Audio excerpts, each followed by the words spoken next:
En los siguientes materiales vamos a mirar un tema complementario a aquel de las coordenadas de posición de la primera unidad temática del curso, y es cómo podemos ubicarnos mediante eventos astronómicos.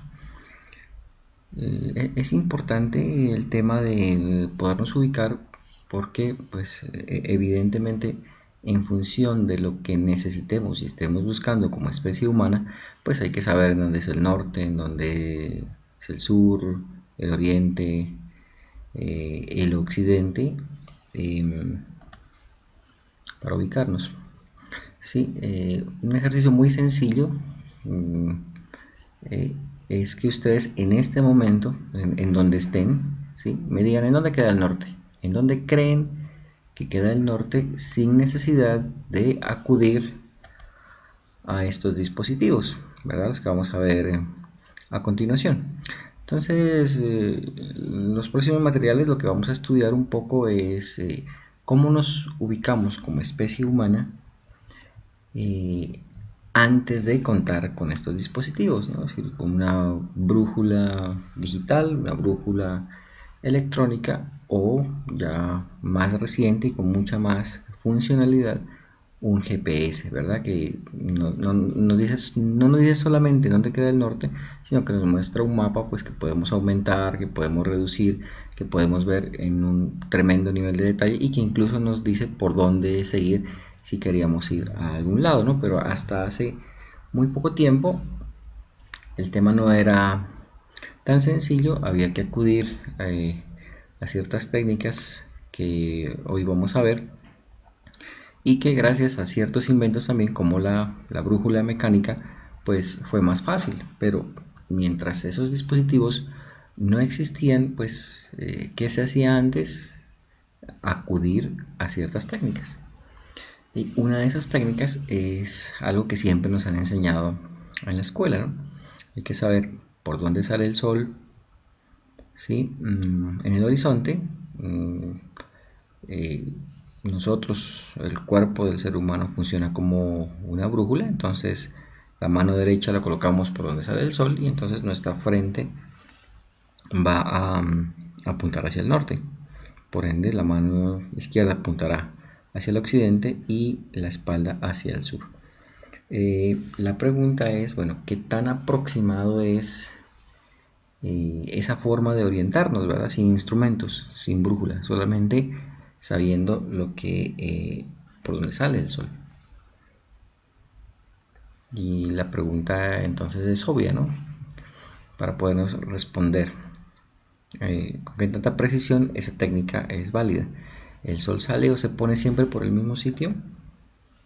Pues quien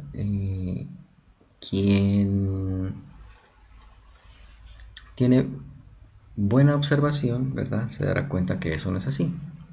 Este es un material que ya hemos visto antes y es los diversos puntos por donde sale el sol a lo largo del año, en este caso pues en nuestra ciudad, en Popayán. En el solsticio de invierno es cuando más sale a la derecha, por así decirlo, y en el solsticio de verano es cuando más sale a la izquierda, pero se darán cuenta que nunca es por el mismo sitio, ¿verdad?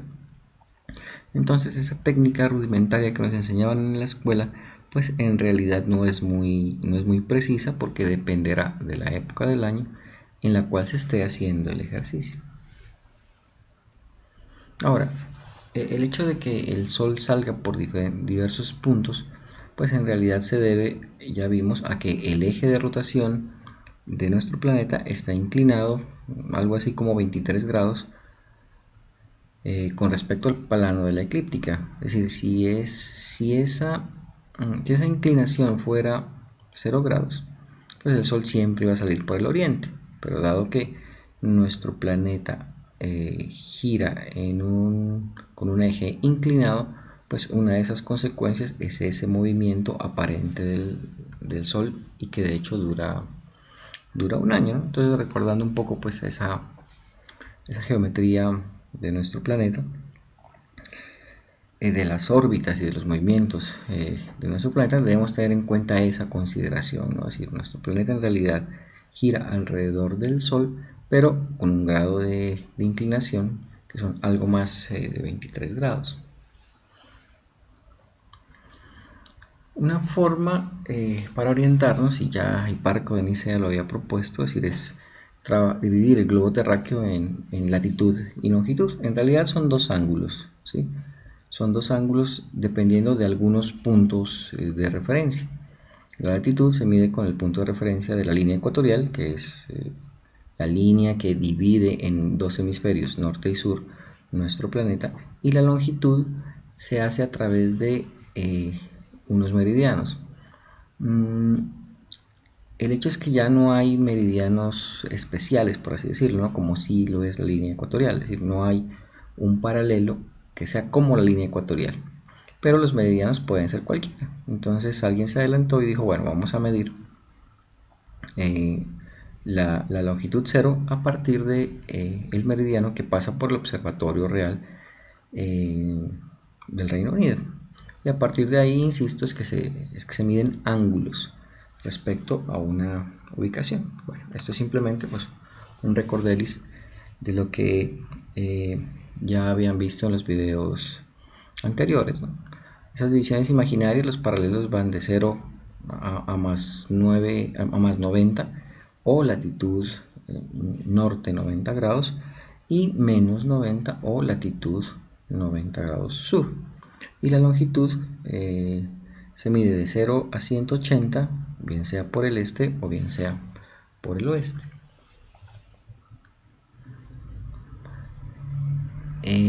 Esas divisiones, digamos que nos hacen seccionar la esfera terrestre, ¿no? En el hemisferio norte, el hemisferio sur, o en longitud este, longitud oeste, o pues las combinaciones de ellas.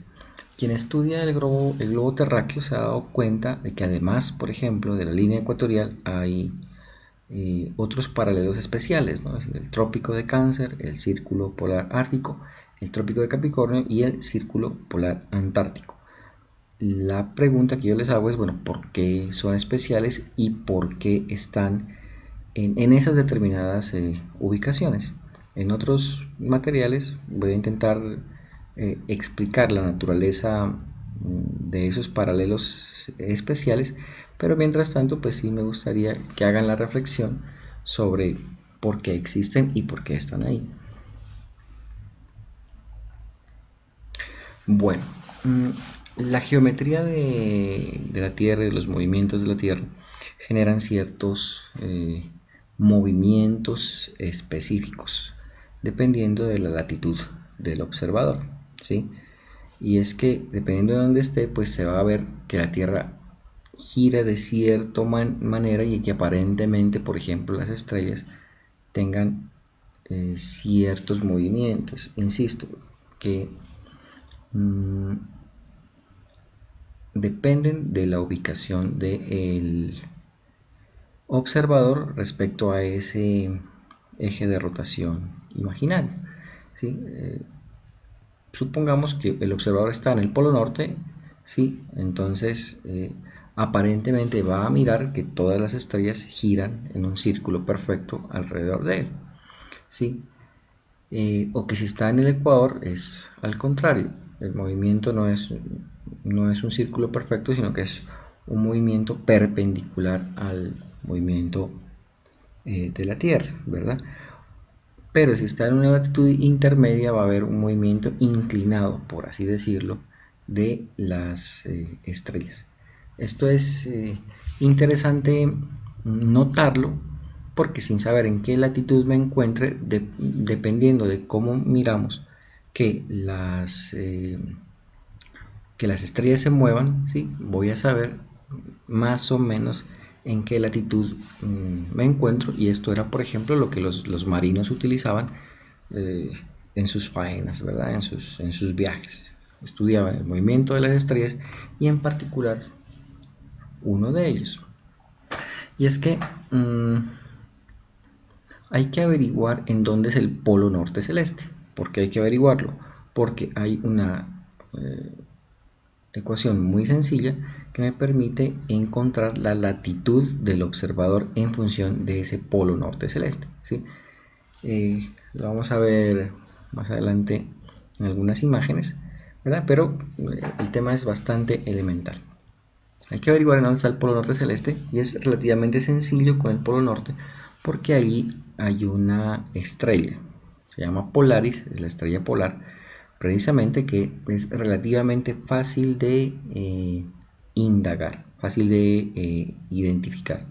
Entonces no es más que medir el ángulo entre el horizonte, ¿sí?, hipotético y esa estrella Polaris, y ese ángulo es aproximadamente igual al ángulo de latitud del observador. Entonces, pues no es más, ¿verdad? Si yo quiero saber en qué latitud me encuentro, pues tengo que intentar encontrar Polaris, y ese es el polo norte celeste. Pero si lo que queremos es averiguar el polo norte, nuestro norte, pues hay que hacer alguna otra operación, aunque no es nada complejo, ¿verdad? Entonces, en esta imagen, ustedes se dan cuenta que es una imagen de larga duración, ¿sí? Hay muchas estrellas ahí, ustedes ven ese movimiento y se dan cuenta que hay un punto que aparentemente es el centro del movimiento de todas las estrellas. Entonces, esa es la estrella polar, ¿sí? El norte, nuestro norte, va a estar justo en la vertical de esa estrella, y es más, insisto, si medimos este ángulo entre el potencial horizonte y la estrella, me da la latitud del observador. Aquí es el mismo ejercicio, ¿verdad? Tendremos que calcular eso sí, más o menos en dónde está el horizonte, medimos el ángulo y con eso encontramos la latitud del observador.